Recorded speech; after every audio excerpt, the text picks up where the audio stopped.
Hello everyone, কেমন আছেন? আশা করি প্রত্যেকেই খুব ভালো আছেন আর আমিও খুব ভালো আছি। তাই গুপ্তাস গ্যালারি থেকে আবার নতুন একটা ভিডিও নিয়ে আমি চলে এসেছি আপনাদের কাছে।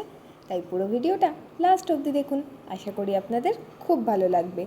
আজ আমি বানাবো কুমড়োর তরকারি। কুমড়োর তরকারি হয়তো আপনারা অনেকভাবে বানিয়েছেন, তবে এইভাবে একবার বানিয়ে দেখবেন, খুব ভালো লাগে। তো প্রথমেই আমি কিছুটা পরিমাণ কুমড়ো নিয়ে কুমড়োর খোসাটা ছাড়িয়ে কুমড়োটাকে সাইজ করে কুচিয়ে নিচ্ছি। তো দেখতেই পাচ্ছেন কুমড়োটা আমার অলমোস্ট কোচানো কমপ্লিট হয়ে গেছে। এবার কুমড়োটাকে একটা পাত্রে তুলে রেখে দিচ্ছি। তারপরে আমি ওদিকে কিছুটা পরিমাণ আলু নিয়ে নিচ্ছি। আলুটারও সেম ওয়েতে খোসা ছাড়িয়ে নিচ্ছি। খোসা ছাড়িয়ে আলুটাকেও একদম সাইজ করে কুচিয়ে রেখে দেবো। তো দেখতে দেখতে এদিকে আলুটাও আমার প্রায় কোচানো কমপ্লিট হয়ে গেছে। এবার আলু আর কুমড়োটাকে ধুয়ে নিয়ে এসে রেখে দিচ্ছি। তারপরে এদিকে গ্যাস জ্বালিয়ে গ্যাসের মধ্যে আমি কড়াই গরম হতে বসিয়ে দিয়েছি। তো কড়াইটা একটু গরম হওয়ার পরেই কড়াইয়ের মধ্যে আমি সর্ষের তেল দিয়ে দিয়েছি। তো যতক্ষণ ওদিকে তেলটা গরম হচ্ছে ততক্ষণ এদিকে আমি কিছুটা পরিমাণ আদাকে গ্রেটারে করে গ্রেট করে নিচ্ছি, তার সাথে কাঁচা লঙ্কা। আপনারা চাইলে মিক্সিতে পেস্ট করেও নিতে পারেন বা সিলেও বেটে নিতে পারেন। তো আমি তাড়াতাড়িতে ভুলে গিয়েছিলাম আগে থেকে করে রাখতে, তাই আমি গ্রেটারে করে নিচ্ছি। এরপরে গ্যাসের তেলটা গরম হয়ে এসছে।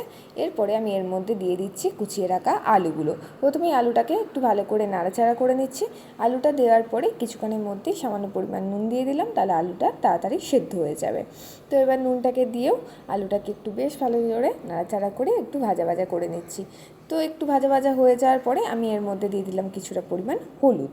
এবার হলুদটা দিলে আলুর কালারটা সুন্দর আসবে। এরপরে দিয়ে দিলাম অল্প করে লঙ্কার গুঁড়ো। হলুদ আর লঙ্কার গুঁড়ো দিয়ে আলুটাকে ভালো করে ভেজে নিচ্ছি।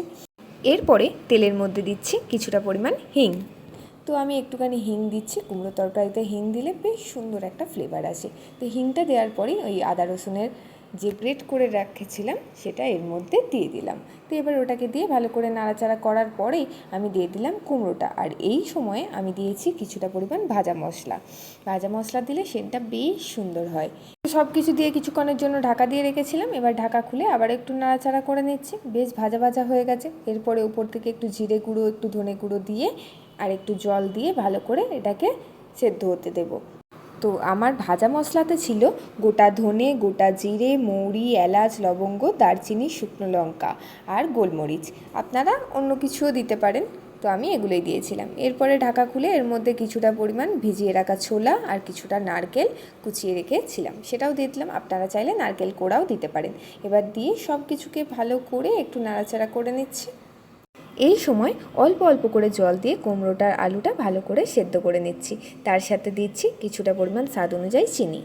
এটা সম্পূর্ণ অপশনাল, আপনারা আপনাদের স্বাদ অনুযায়ী দেবেন। অনেকে চিনি পছন্দ করেন না, তারা এটা স্কিপ করতে পারেন, যারা ঝাল ঝাল পছন্দ করেন।